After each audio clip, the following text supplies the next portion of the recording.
Hello guys, excited ako dito sa halaman ito.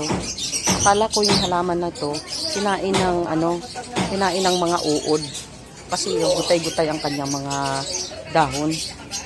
Tingnan mo siya guys, ang ganda ng kanyang kulay. May design lang pala, yung pala, talagang as in yun siya lang talaga pala, design pala talaga niya yun. See? Oh, ang ganda niya. Diba? Hindi ko alam kung anong pangalan niya.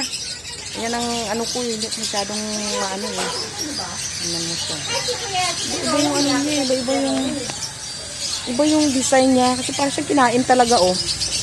Parang siya kinain ng uod. Yung dahon niya. Gutay-gutay.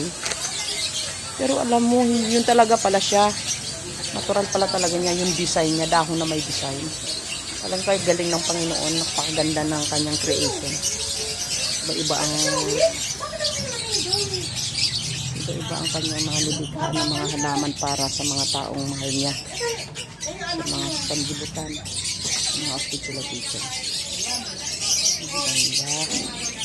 Dami na natin makikita halaman doon. Mga alis ng stress.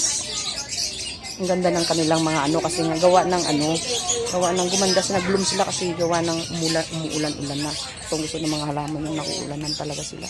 Dati parang ang ano nila, parang ang lungkot nila, may lemon pa sila, may kalamansi pa silang maliliit, ayun, maliliit lang kalamansi, maliit lang, ayun, ito pa dito pa sa likod, oh, ang dami ng ano, guys, ang ganda,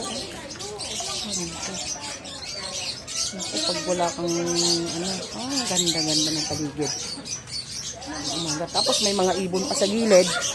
Ayay, ang saya. Ito yung ating mga ano natin,